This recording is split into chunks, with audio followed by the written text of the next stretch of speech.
welcome to EV Marketplace live on a Wednesday night. If it's now 7 o'clock on a Wednesday, it must be EV Wednesday. Thanks for watching if you're joining us live on YouTube or on Facebook. And if you're watching on Catch Up, I'm Rosco and welcome to EV Marketplace on a Wednesday night. And another big night tonight, two guests tonight.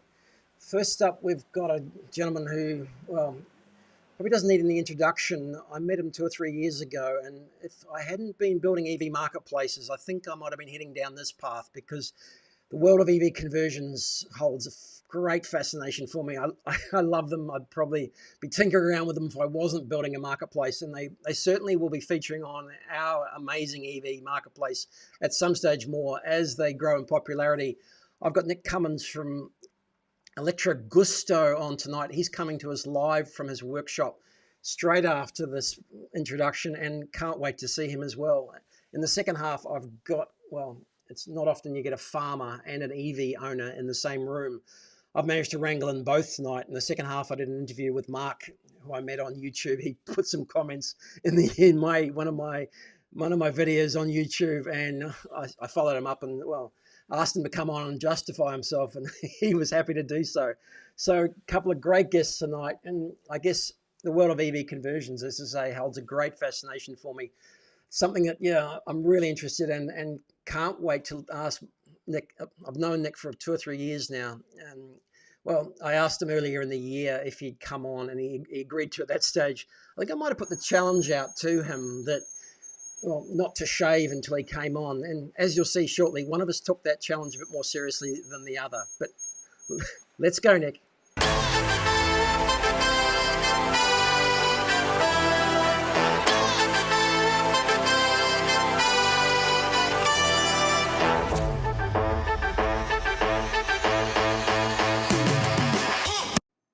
Nick, welcome to EV Marketplace on a Wednesday night.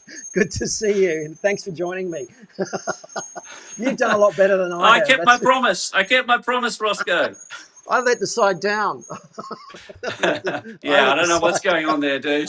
You've got it all going on up here. Yeah. That's where all the energy's gone, obviously. It's gone. Hey, thanks for joining us. And look, let me start by just asking the same question I ask everyone before we get into the EV conversions, and that, what was your EV aha moment? When did it start making real sense to you? You've gone one step further, but when did it just gel for you? I think my aha moment was when we drove our first car that we built. It was such a magical experience. Yeah. The raw, silent power. I was sort of giggling like a schoolboy. Yeah. And I think the fact that, the team had built this car, the one you got up there, that was such a joyous moment to sort of see it come alive. So I'd say that would have been my aha moment. Yeah. It is. It's a fantastic car. I remember. When did you finish this one? It was a while ago now, yeah. So. Yeah, we started this about 6 years ago, and because it was our first sort of R&D project, it took sort of well over a year. But a lot of that was the actual restoration of the car itself. Yeah. So it's been back to bare metal, resprayed, all new leather interior, you name it. Everything's been done on that car. And of course, when you do an old car and it's now electric, you have to get all the squeaks out of it. So, all the squeaks and rattles and all that sort of stuff. So, yeah, it was about 6 years ago we started that car. So just to recap, I think you were enthusiast and you had some idea what you were doing, because we met through an AVA meeting, Australian Electrical Vehicles Association, and Michael Day, I think, proudly hosted the meeting probably at least 3 or 4 years ago when I first joined AVA. So that was my connection here in New South Wales, and we're talking from New South Wales, Australia. That was my first connection, where I came to your workshop in Petersham and saw this one. It was still being built, or almost finished at that stage. But what was it? What got you into this in the first place? Yeah, well, I grew up on a dairy farm, and I always sort of talk about that. My grandfather was a dairy farmer, my father was a farmer, and I think you learn how to fix things, and there's a hell of a lot of ingenuity and sort of farming engineering in a sense. So I learned that joy of restoring, fixing, tinkering, but have always been a car nut. So I've always done up old cars, old motorbikes. But on the flip side, I've always loved new technology and emerging technology. I did most of my career in advertising and marketing, and a lot of digital sort of stuff in that space. So I've always loved that. Making, producing, but Yeah. looking at where the world's headed. And I followed the industry for years and years, as a lot of us have. There's some amazing makers around the world Yeah. converting these classics. And I was like, wow, this is amazing. You know, this keeps these cars on the road. Exactly. It's using new technology. It's great for the environment. And there was so, and I think working in marketing, you sort of learn about what people are moving towards, you know, Yeah. their fears, their desires. And I think a lot of younger people love classic cars, Yeah. but they can't work on them. They're not reliable. So it's sort of future proofing these beautiful machines for, you know, decades to come. So it was crazy. I often start businesses by accident, which is blind optimism. But it's been a really, the last 6 years has been an incredible journey. I've got a fantastic team Yeah. that do all of the work. Yeah, so that's sort of how I got into it, I suppose. This is you with the baby way back in the day, and yeah, was it the Volkswagen? Was that did they have some sort of heartfelt interest to you when you as number one, as project number one? It's a good question. It's when I started the business, I remember sitting down with my wife and going, all right, what cars will I do? And I picked three cars. I think there was, you know, I think there was even 1970s Rolls Royces, which I Yeah. love. And there was these squareback Volkswagens, which I've always loved, station wagons, and I especially love two-door station Yeah. wagons. And I think Volkswagen sort of lend themselves to conversions. You know, they've Yeah. always had a history of being environmentally friendly, Yeah. a Yeah. bit surfy, bit hippie. So I bought a few of these. Um, and then I realized that we're a small market here in Australia, and everybody has got a different car that they love. Yeah. So I very quickly, we had customers coming to us saying, oh, can you do a Porsche? Can you do a Yeah. Mini Moke? I want to do a Land Rover. And I wasn't in the position to go, no, we're only doing Rolls Royces and squareback Volkswagens.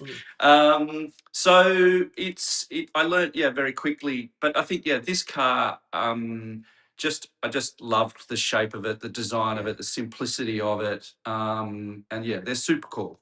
And did it lend itself to the conversion? Was it nice to you? Look at the detail on the inside. I know this reflects your personality. The way this has been finished, I know you, and I know this reflects your personality. But was it? Did it give you a hard time? Um, no, Volkswagens are really perfect for converting. You know, Yeah. they're if you're going to convert your own car, they're a great one to start with. Many people have gone before us. We sometimes get some cars that have never ever been converted Yeah. ever Okay. before in the world, Yeah. and you're starting from scratch. But again, it being the first car, you know, I was flying blind. I had some great people with Shane Yeah. and Michael Day Mm. helping out on the build of this car, and we sort of started a relationship and Yeah. business partnerships with that. So I had a lot of help. It was not Yeah. as simple as I thought it was going to be by any means. That's great. Yeah, Um, that's great when you go into a project and you simplify it in your mind down to well, that all I oh, have to do is just connect that, and there's no totally. problem. Totally. And so there were a few nights where I woke up in the middle of the night going, what the hell am I doing? High voltage, you know, no one else is really doing it here in Mm. New South Wales. It was Yeah. but what a great joy to create something so special and you know and have the time to do these things. This is what I Yeah. love about what we do here is we might take 6 to 12 months to do a car, and it's a Yeah. really immersing yourself in that and building it so beautifully and so perfectly, Yeah. and not only to make it safe and last forever, but also the attention to detail in the aesthetics of the car and staying true to the mark or the brand or the vibe of the car is such a lovely way to spend Yeah. your day. We'll get to some more information about how you can get involved and maybe there's some training as well through yourself. But Ava also, yeah, that's the core, the Australian Electric Vehicles Association here in New South Wales or anywhere around Australia. started off back in the day. Those guys were converting cars. They were probably converting Volkswagen combis with lead acid batteries. So yeah, we pay our respects to all those that have come before us with doing the hard yards before battery technology came alive and created the world that we can create now with these cars, because almost anything's possible. You can put it out there now. Almost anything's convertible, is it? Mm. Well, I think, if there are a few things that we steer away from, like a lot of technology, like modern technology, like airbags, you can't reinstate Yeah, airbags. Traction control and ABS can sometimes become very tricky. yeah, We have to have these cars certified independently for mm. registration. So that's quite a big process, Yeah, and to make sure that the cars are safe. So some cars rule themselves out, yeah, but you're sort of like, most of the classics, yeah, yeah, you can convert them, and we have that mindset here, which is a little bit of madness, that we'll say yes to most projects as long yeah. as there's not that sort of modern technology in there that we can't reinstate. We've done some weird and wonderful cars, and we start every car from scratch, which Yeah. is exciting. We'll just stick on that, Jay, again, to put a bit of framework around that. Is the general rule is that you can, if the car was certified with technology from 20 years ago, it can go back on the road with similar technology. But yeah, but if it's a newer car, it has to incorporate the technology of that day. That's my understanding, yeah, and it Correct. applies to a conversion as well. Yeah, mm. Yeah, so as safe or safer than when manufactured. Yeah, So we have to stick to a lot of those ADR, those yeah, ADR rules. And of course, sometimes what we will do is we will upgrade things like brakes yeah, and suspension and steering and things like that, because you're getting more power, you've got instant torque. And we just sort of like to do that for our customers. So it's yeah. a really great driving experience, I suppose. And I guess, yeah, without being too constraining, that sort of rules out some of the cars in the last 20 years that have more elaborate ABS or modules controlling those things. It's just Yes, harder to cross over into the new vehicle. Yeah, correct. Correct. yeah. Yeah. So you see some more of the classics, but this one here, the Porsche, that was something a little bit different again. You went off on one different tangent here. Tell us about Yeah, that. this. So we partnered with a company up in Queensland who do these tributes, Porsche tributes. This was a customer up in Queensland who wanted this 356 tribute. He chose the color and the trim and all that sort of stuff, and we basically converted it for him. We've done a few Porsches now. We've done Yeah. some real 356 Porsches, a couple of Okay. those. We've done 924s. Mm. We've done a 911 that's gone down to Melbourne. So, but this was our first. I suppose you Yeah. you sort of could call it a Porsche. It's on a Volkswagen platform. It Yeah. looks Yeah. amazing. It drives fantastically. And it's a beautiful machine, and I think our clients really happy with it, especially on sunny days up in Queensland. You Yeah. can't beat that.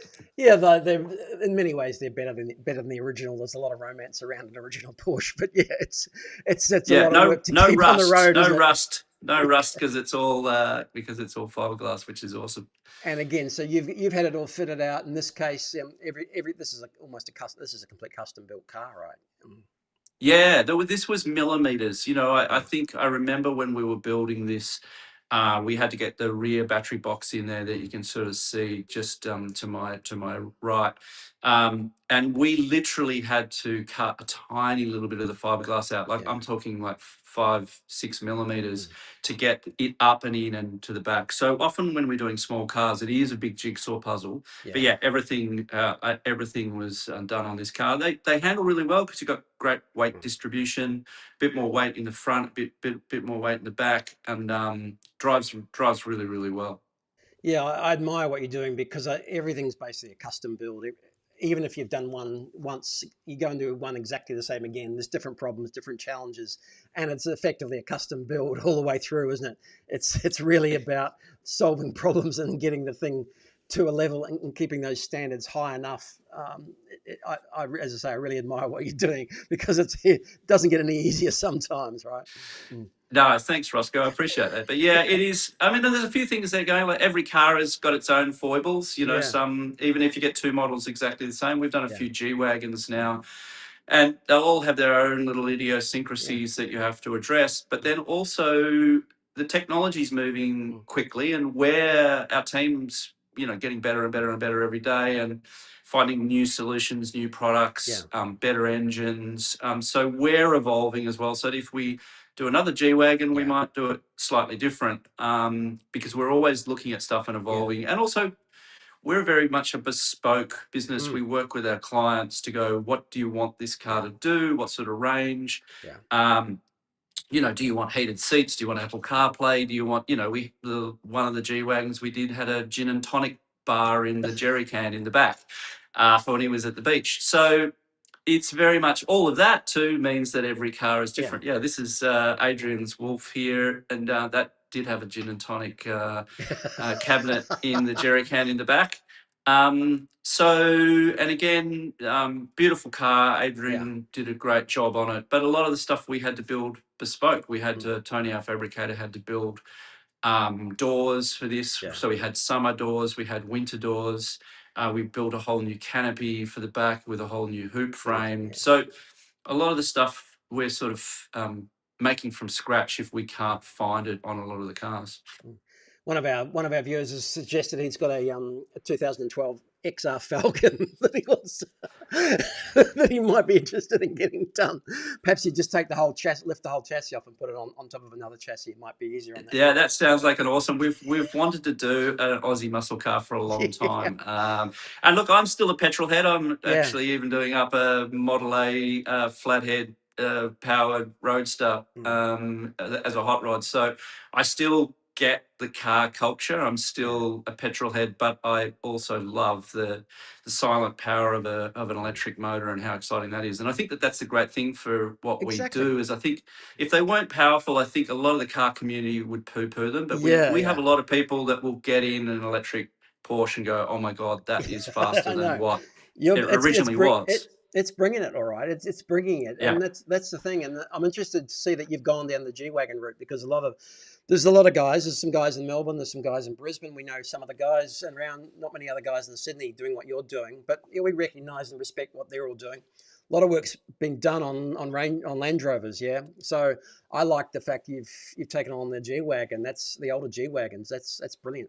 These are original. Yeah, so you're right. There's some really, really great builders in Australia who we really respect, and they're doing a lot of Land Rovers. Everybody's mad for a Land Rover. I've got a couple of them myself, so it's a great choice to do. But I sort of brought a couple of these G-Wagons in. They're ex-military from Singapore. Because I just thought that they were absolutely awesome. They're sort of like when you're a kid and you think about a G.I. Joe sort of four-wheel drive, this is what it is. In beautiful shape. But their suspension and their steering and the comfort of the ride is superior to a Land Rover, even though I love Land Rovers and own them. So we sort of, we started doing them, and I think we're on to our third G-Wagon now. And, and I think that's something too that I would love to do more of them. I think the future of our business would be great if we had some repeatable stuff. I think it's better for our clients because it saves a bit of money because we have got CAD drawings, plans, engineering, knowledge. So the G-Wagons are something that I would really love to lean into as one of our products. I think that's what I've seen on one of the builders in the UK. They've ended up developing a platform for Land Rovers. Again, I think Africa's their target market, but getting some scale through a platform that's really easy to ship and swap. But that's another thought for another day. But I love the detail. Again, this shows your background and these mosaics on your website. Check out Nick's website, ElectroGusto.com.au, because some of the mosaics on these cars is brilliant. Plus a proud father as well there. Yes, what a poser. But again, I'm just drilling down the insides. Do you try and retain most of the insides, or have to replace some of those bits and pieces? Yeah, interesting question again. We're doing a G-Wagon at the moment where we're completely redesigning the dash. It's a civilian. It's a civilian G-Wagon that's come in from Japan. There's a gentleman in Western Australia who's doing it, and he wants it. It's a full resto mod. We're really sort of backdating the look of the car a little bit more to be a bit more classic, Yeah. new rims, two-tone paint, but the interior is going to be amazing. We're designing a whole new dash, a whole new center console, new screens, beautiful switches. We're going to do cork inlays instead of that sort of daggy 1990s, 2000s wood. So, we're really pushing the boat out. It's sort of it's an exciting challenge for our engineers, and James is spending a lot of time sort of thinking about what that interior is going to be like. I want to come to the workshop and the team shortly, because we might be able to convince Nick to do a bit of a tour. But one of our viewers, Hal, suggested the G-Wagon looks a bit like a slate. Yeah, that's true, Hal, but it's probably 10 times more expensive than a slate. Yeah, I love this what they're doing with the slates. I think that's a really exciting, and I love the fact that you can add on different components and do all that sort of stuff. It's something that I would love to do here in Australia, is to have some sort of a skateboard chassis that people can design cars that goes on top of. But it just is a little bit. It's too difficult with our governing bodies and rules to get things engineered if we don't have VIN numbers and all that sort of stuff. But the slate's awesome. That is the key to it, And hey, just on that, what engines are you finding you're using? Going back to the Volkswagen and the Porsche, just a quick run through for getting a bit more technical on what engines you've used. Yeah, so all of our engineers in-house are, like most engineers, they're risk adverse. They like to use things that OEM manufacturers have spent millions and millions and millions of dollars testing and proving that they're legit and they work. So we use Tesla motors, we use Nissan Leaf motors, we use Hyper 9 motors, pretty much all the motors that, our industry are they're the go-to motors. And then we have, for smaller cars, we've got a fantastic smaller motor with a reduction gearbox on it that we use for we're doing a 924 at the moment. We've put it in a Subaru Sherpa and a Mini Moke, which is awesome. So depending on the size of the car, how much power the client wants. But with the G-Wagons, we're using either Tesla motors or Nissan Leafs. Daggy car, Nissan Leaf, but a cracking motor, amazing motor, really powerful. I asked because I couldn't believe that when I saw it on the website, right? That you were using this Leaf motor for the G-Wagon. Well, I thought about calling it something else, thinking of some Italian superpower name for it, so nobody really knew. But it's a really great motor, and we've used it in quite a few cars now, and it's awesome. That is, it's a tribute to the whole Nissan program, and but that's another story for another day. That they got it right, and if you put it under anything, anyway. And this one really piqued my interest. Is this one of the oldest ones you've done? Tell me about this one. Yeah, so it is a 1940s Fiat Topolino. This is Andrew down in Melbourne, and this has been with us probably for 4 or so years. It's an interesting project that what happened was the client wanted more power in it, and it's going from 27 horsepower to 120 horsepower.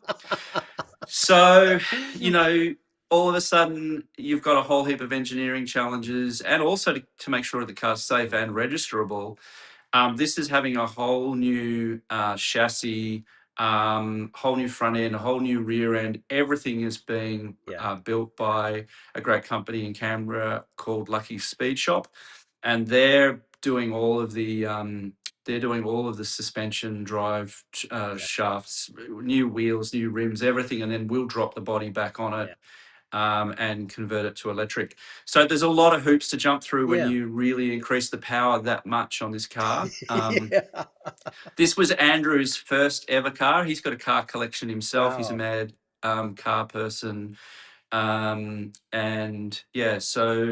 it's been a long time to get it to being ready to be converted to electric. And again, a lot of the time these cars, a lot of the work is in the rust repair, body work. We get cars painted, interiors, but then this one, pretty much every piece of running gear, brakes, steering, everything's brand new. Upgraded, Again, that must be one of the look. The body looks okay for a Fiat. It's a great car of that age. That's outstanding, isn't it? Really, that's brilliant. And it's a beautiful little car. I love it. It's got suicide doors, which I always Yeah. love. You know, that they're so cool. And again, so many of our cars, you know, when you are driving them around the roads and you get all the big smiles and thumbs up. And I love it when you see kids, you know, 5 or 6 year olds just sort of going, oh, wow, what was that? You know, because there are so many modern cars that all look the same on the road now that, you know, when you're driving something like this, people really lean in and want to know what it is. And then when they find out it's electric, it's even more exciting. So yeah, team wise, why don't you show us a little bit around the workshop? You've just moved from Petersham to Auburn in Sydney, so Yeah. you're expanding a little bit. How many in the team at the moment? So there's 5 of us all together in the team. Yeah, why don't I give you a look at the shop? All right, yeah, Yeah, let's go we've and got have a a look. great we've got a great team. They've obviously all gone home to their families tonight. And thanks for staying. Thanks for staying back, by the Oh, way. Yeah. that's totally fine. But yeah, we've got mechanical engineers, we've got electrical engineers, and fabricators. You know, we often make a lot of sort of components for our cars. I'll just show you this one. This is a really interesting machine here. It's a Citroen HY van. This is owned by Melanie from Malabella Gelato. She's going to serve gelato out of this at weddings and events and all sorts of different stuff. Again, we've had this for a few years. This van, when we got it, she bought it. She had it spray painted. But it had no motor. It was missing a lot of components, and again, the whole front end needed a lot of work. Brakes, steering, and all that sort of stuff. So again, we partnered with Lucky Speed Shop, and we basically pulled the whole front end out. They call it the horse. Everything rolls out from underneath that you can work on it. It's had disc brake conversions. It's had power steering. Every part has been replaced. It's super safe. It's been electrified. It's got a Nissan Leaf motor and a huge battery pack underneath. And it is so much fun to drive. It's left-hand drive. And again, it's suicide door. So and it's amazing. But such a beautiful car to do. And Melanie's been a great client, and she's been very patient because we've had it for quite a while. But it's about to be done. I think it's a couple of weeks away from being certified and given back to her. We might even, if we're lucky, get to take it to everything electric. So if anybody's at the show, they'll be able to check it out.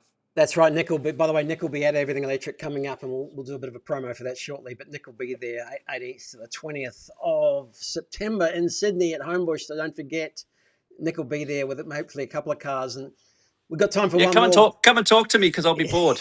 And then we've got a couple other cars that I'll just quickly show you. Yeah, that's all right. It's been great. It's good to be in the workshop. The picture looks perfect. We've got. Good. We tested before and we had some problems, but now it's we could go on all night. It's perfect. So this is Ian's 924 Porsche. Beautiful machine. We've had that resprayed. It's about to have sort of wheels spinning. We've rewired all the 12 volt on this. There's all sorts of really cool stuff going on with that. I really love the 924s. I think they're a really underrated Porsche. I love 928s, 924s, 944s. I think that they're really great cars to sort of do. So yeah, we're really excited about this one again. Let me ask you a technical question, which I've only just come up with in the last couple of weeks in relation to these. Have got a torque tube, right? So the gearbox is in the back, yeah. Yes, yeah. So I was trying to imagine a prop shaft spinning at 6,000 or 7,000 revs down the whole length of the car till it got to the gearbox. What effect that? How does that fit in with the electric world? So we've got a new motor in the rear of this, which is a transaxle motor with a reduction gearbox in it. So it's a whole new setup. Yeah. Problem solved. And then and then I'll show you one. You go. Torque tubes might have been a good idea for balance, but yeah, I'm not sure if it was a great idea for engineering, having the prop shaft spinning at 6,000 or 7,000 revs. But anyway, it's funny the things we think about still. And then this is another. I'm just sneaking past this G-Wagon here. We're going well. This is brilliant. This is our first ever workshop tour live. Okay. Yeah. So another G-Wagon here. This is the one that I was talking about. It's sort of come from WA. This is having everything done to it. It's going to be beautiful machine. We're really excited about this. This is going to be a real game changer, I think. And then we've got our other G-Wagon here, which is really cool because, you mentioned a farmer before, Rosco. This is off a farm in Victoria.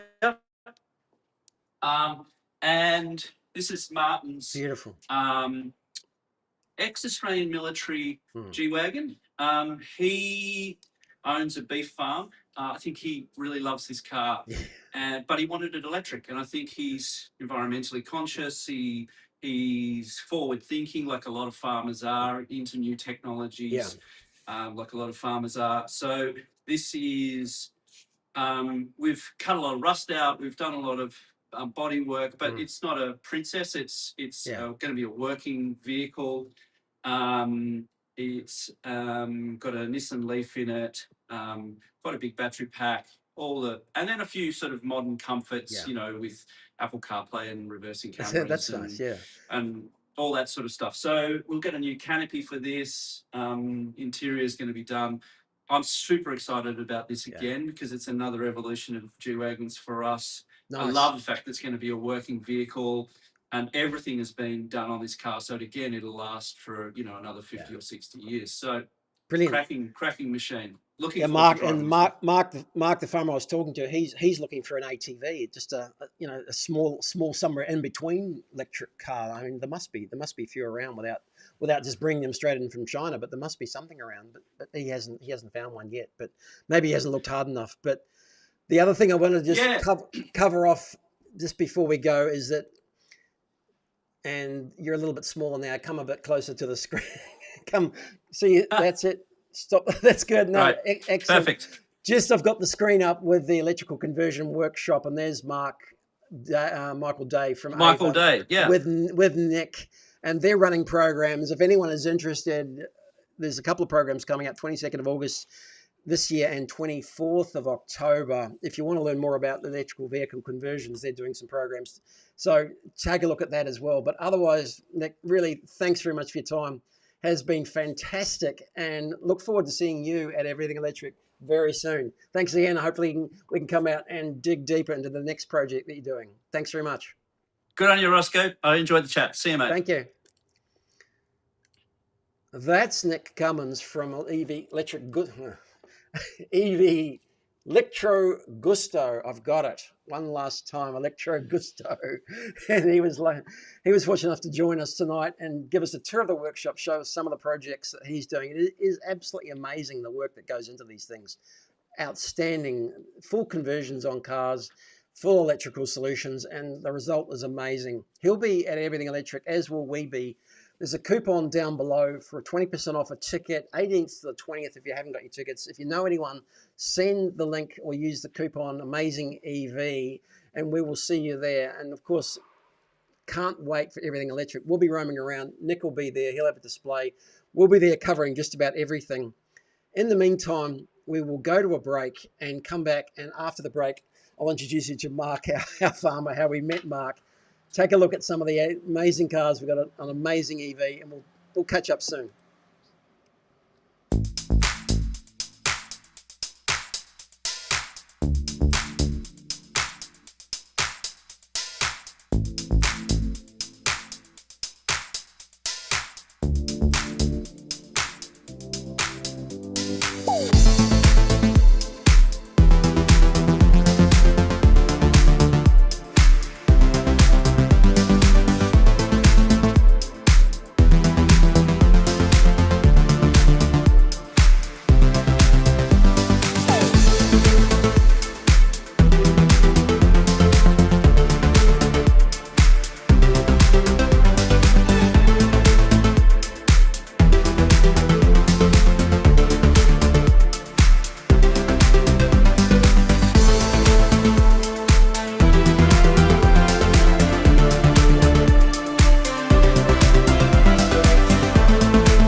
the market is growing nicely. It's back to sort of levels it was about January, February, before the big petrol spike.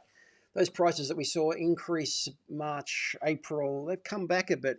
A lot of Model Ys out there. People must be trading up for new ones to make room for that 8,000 Model Ys that was sold. Really seeing some big, strong interest in across the board, more variety, better prices, and prices are coming down. So check out Amazing EV. There's plenty going on in the used space. You don't have to buy new. And of course, my favorite spot we haven't mentioned for a couple of weeks now, the inbox, of course.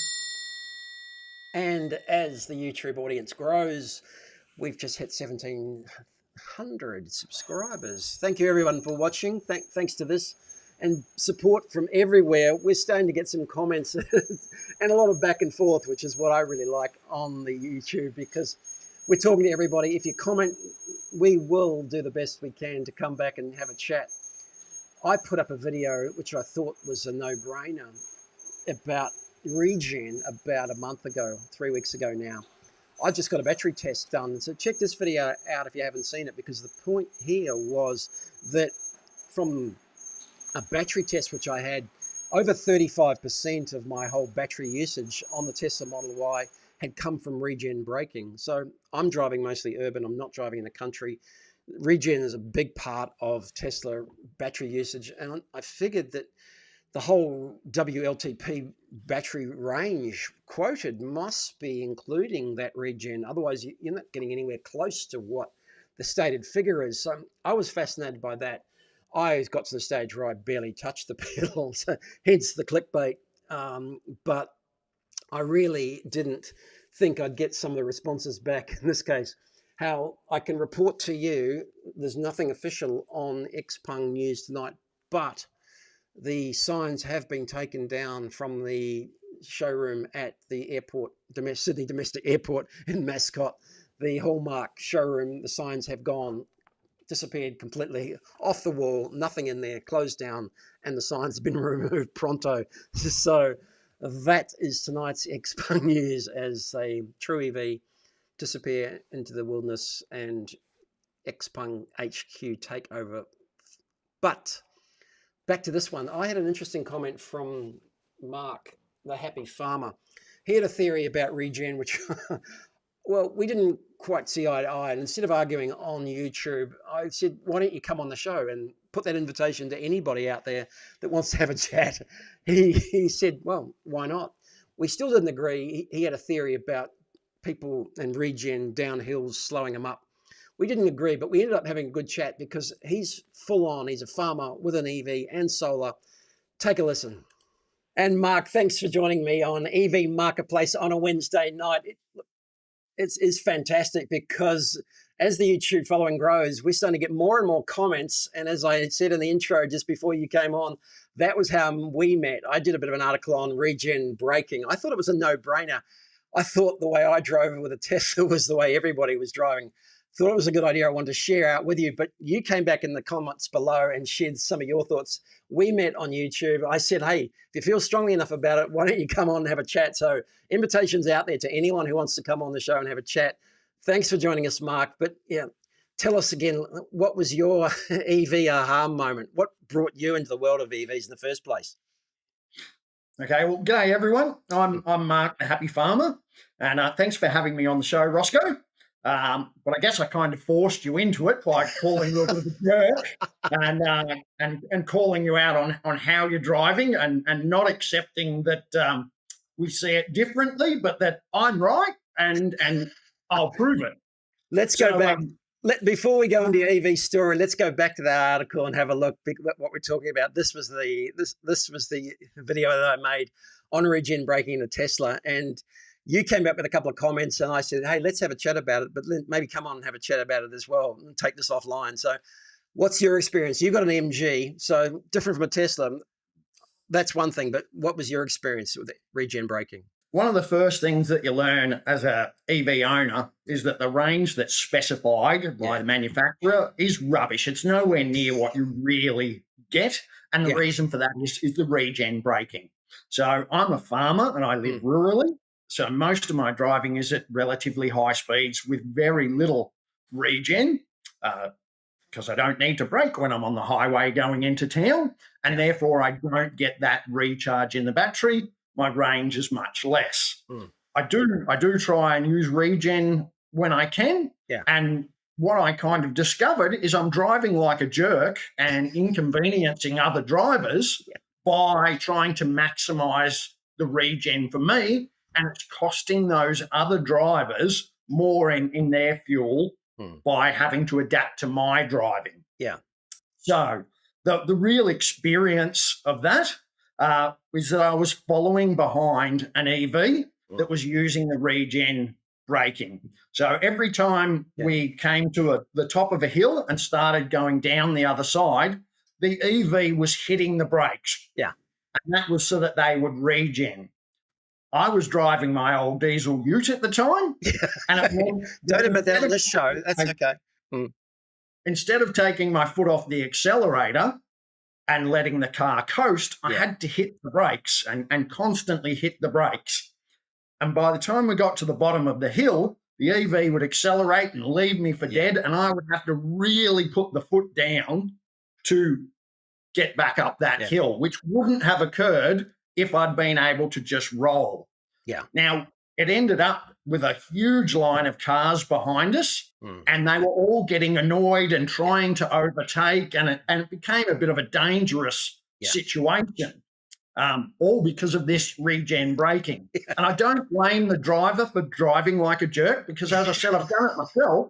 You just don't know that you're driving like a jerk until you're following somebody doing it and go, oh, this is no good. Now, had I been driving my EV, I still would have had the exact same experience because I run my EV on low regen, which allows it to roll and pick up a little bit of speed, much like a normal car. And I understand Teslas, who everyone says drives like a jerk, don't realise they're doing it because they've got this fixed regen system that always applies, whereas other cars have a slightly different system that doesn't work quite like that. And that's where we agreed to disagree because, again, I've probably got only Tesla experience, and we'll get into it a bit later on, but Mark's got more MG experience with variable regen.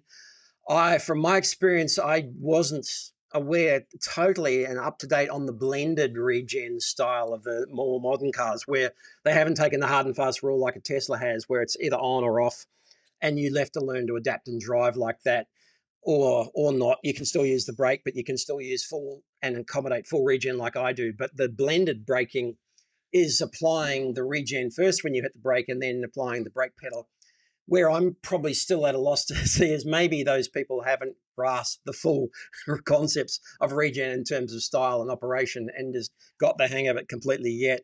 But I put it all out there because I think we both agree that regen is fantastic.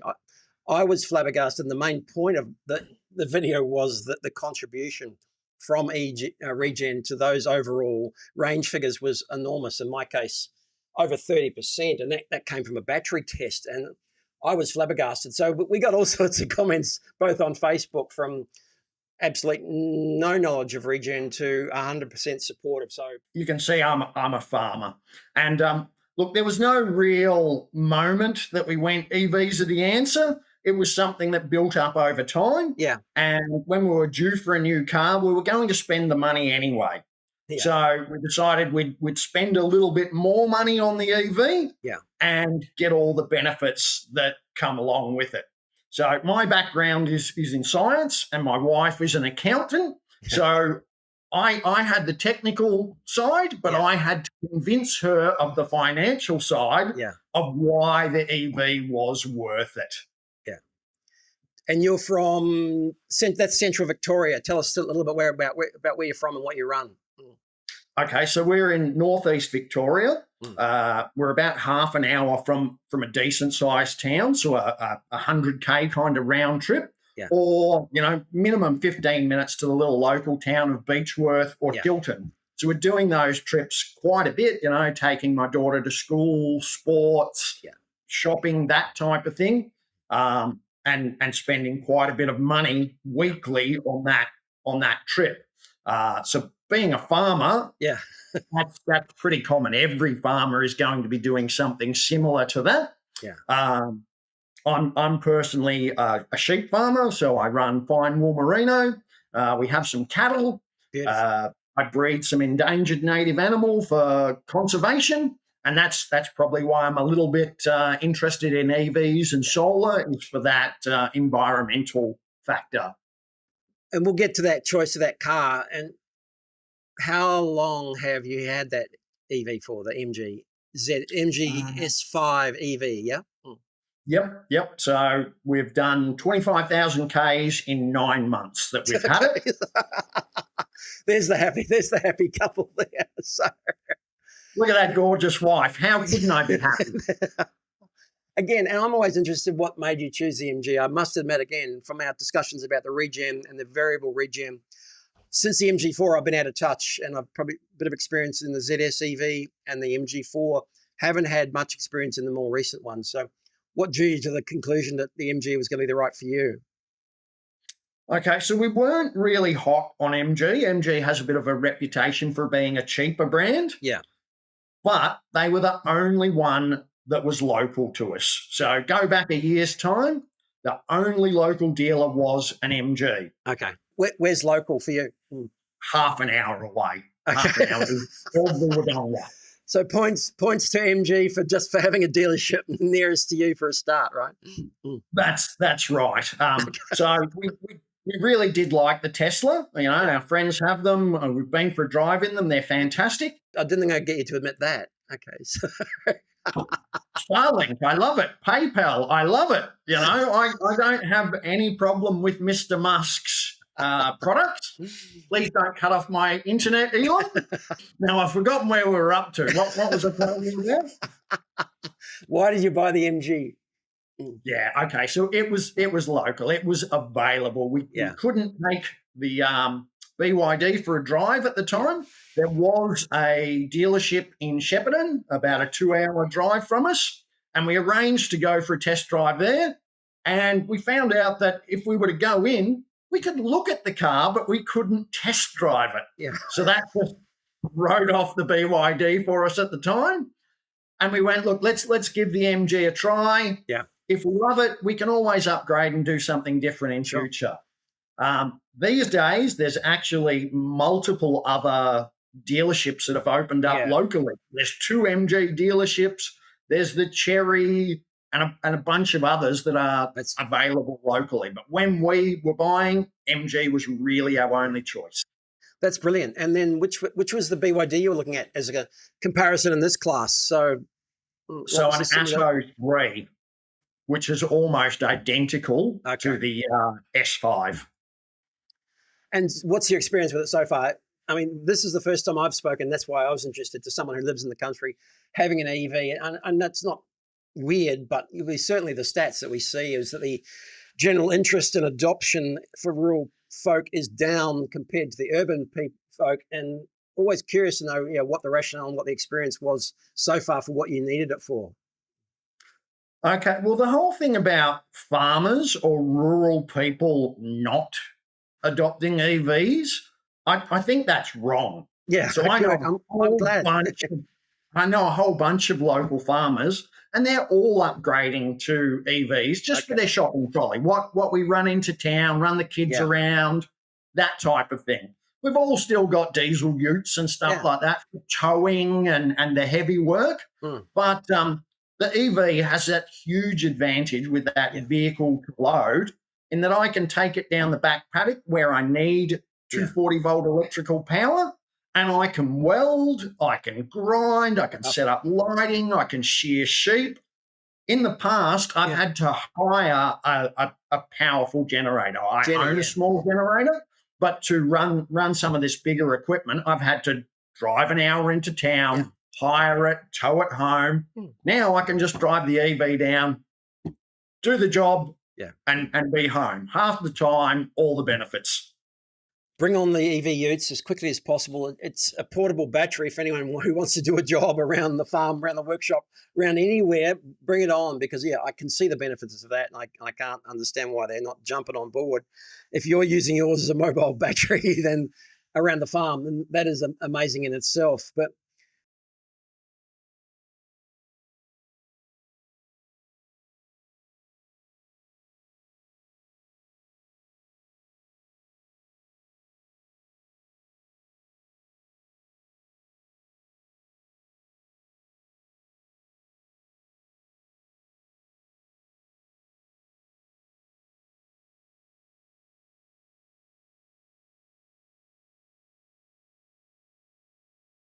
works that I'll list with my Toyota, with my Holden. So they all have their little quirks. We love the MG overall.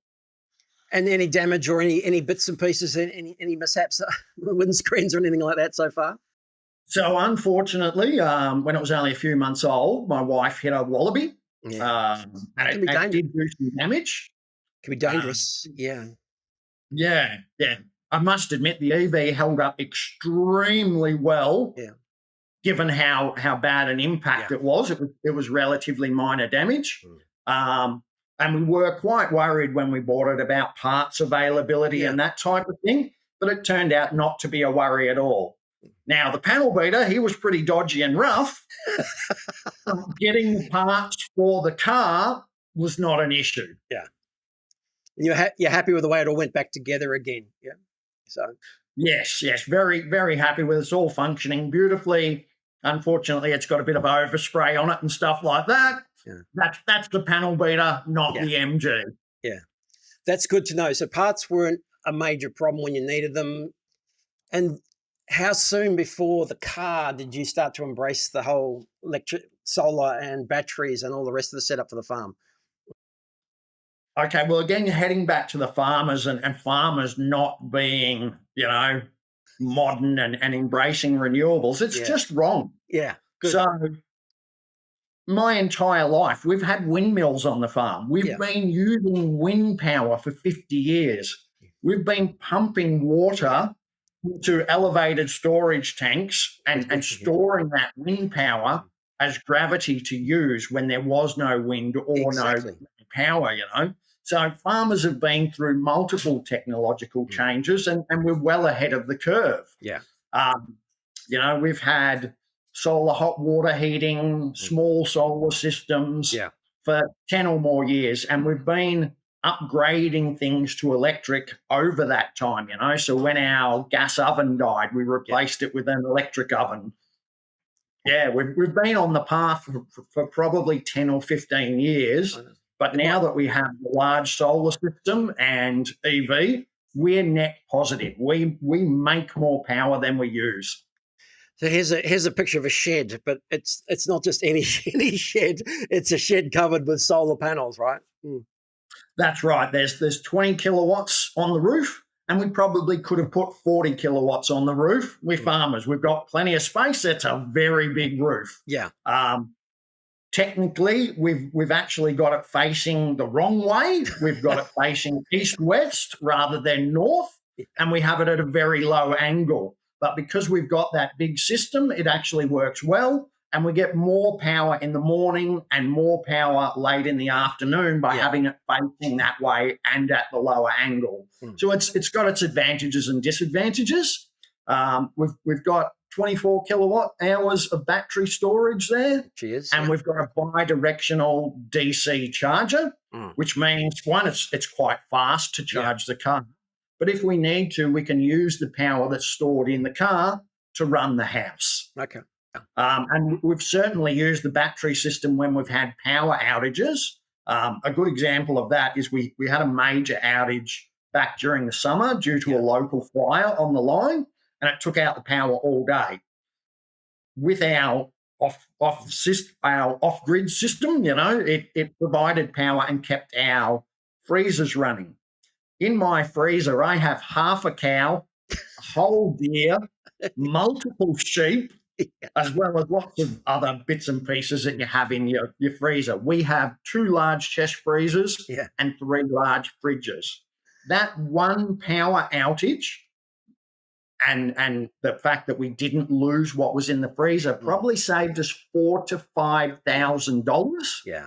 And took 6 months off the return on investment of what we spent on that solar system. Exactly. 24 kilowatt hours of battery storage. And the car as well. How big's the car? 62, I think it is.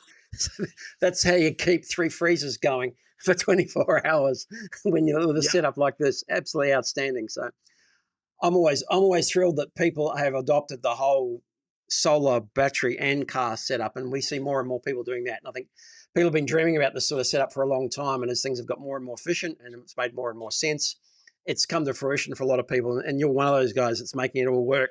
That's what really impresses me. But back to the car, the MG, and here she is in the wild. Again, I'm glad to see a photo of an MG S5 EV in the wild here next to a tractor, which I'd love to see. And we were talking offline beforehand. And can you see a day when you're going to start electrifying other aspects of the farm as well?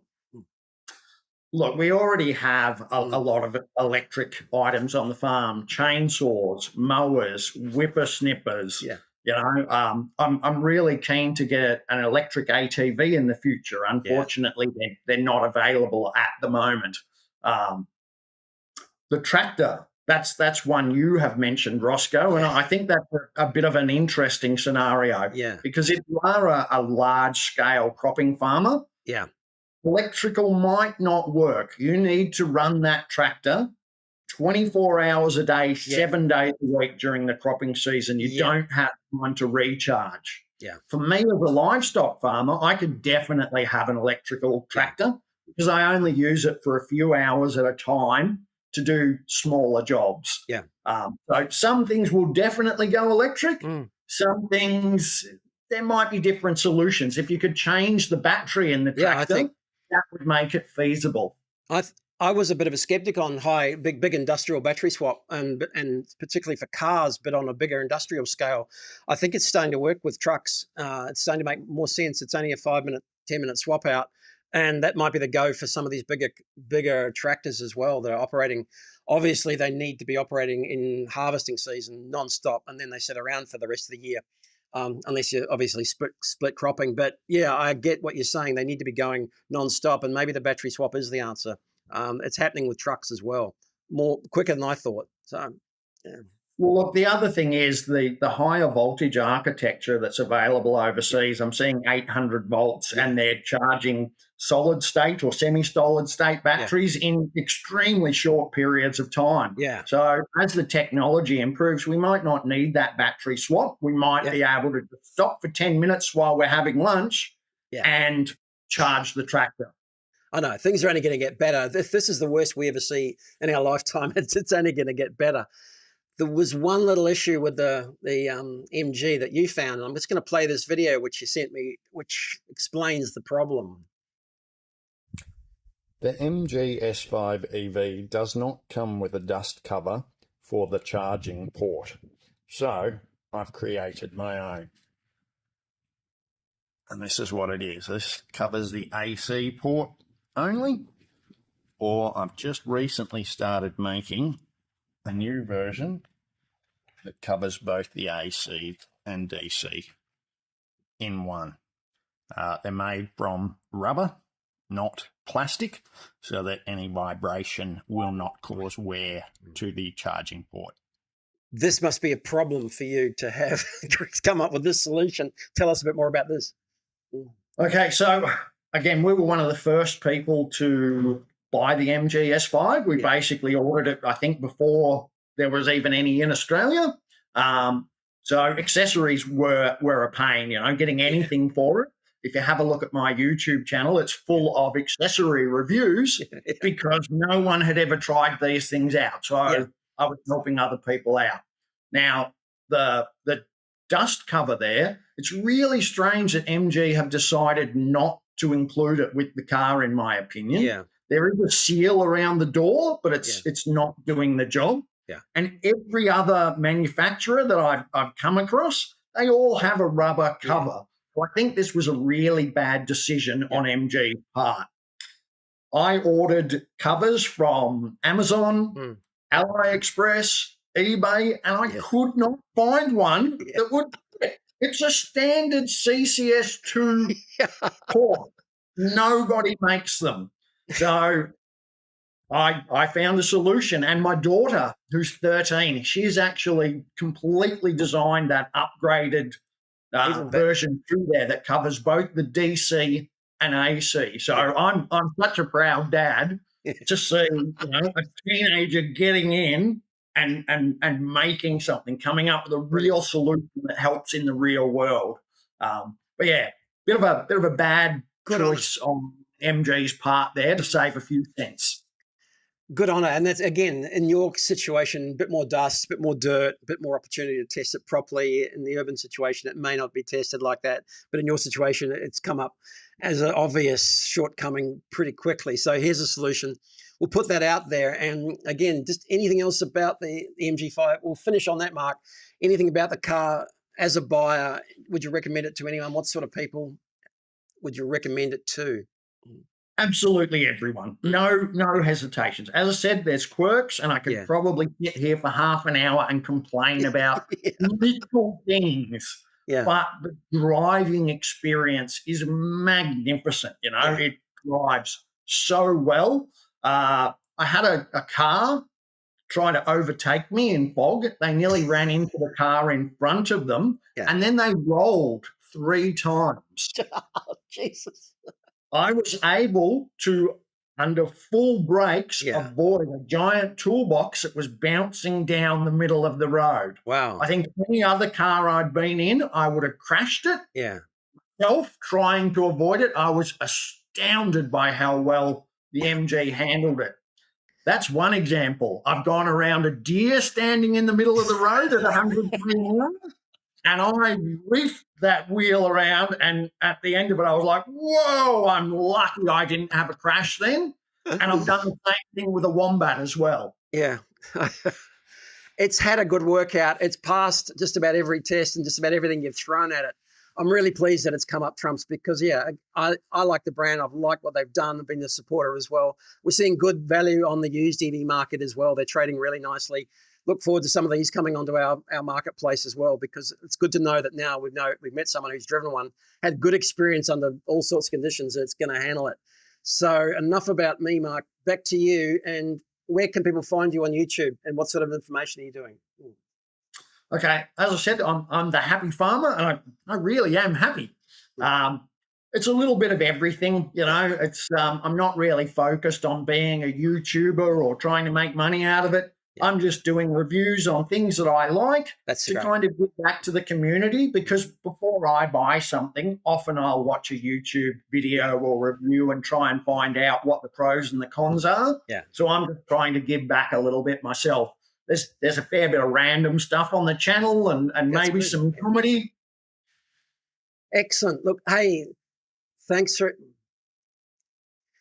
much, Mark. Thanks for joining us. Great insights into the MG, because I hadn't much experience. I haven't had much experience with it more recently. Great to hear your stories about where it's working, what you're doing with it, and where you own it, and also about your setup at home as well. So, invitation, if anyone wants to come on the channel, if they want to chat on YouTube and put anything in the comments, you might get an invitation. You can come on and express them. Thanks very much for joining me, Mark. It's great to see you. Okay, and I'll throw out the challenge there that, you know, if you're anti-EV or anti-net zero, come and see me. Come out to the farm. It's real. I'm not paid to promote this stuff. I'm just a real person, and I'm right. Thanks, Mark. Great to see you. See you next time. Come back anytime. Thanks. That was Mark, and what a fantastic catch-up we had earlier this afternoon. Thanks for joining us tonight again, Mark. Good to see you back from hockey early to join us for that show. Really great night tonight. 2 fantastic guests. And again, if you want to be part of it, just text me or email me. We're more than happy. If you comment on something that we've done on YouTube or on Facebook, you're more than welcome to come on and have a chat. We really appreciate all Mark's insights and all Nick's insights. So, look, if you haven't subscribed, subscribe. If you need to tell someone else to subscribe, let them know. I'm Rosco, and we'll see you next week.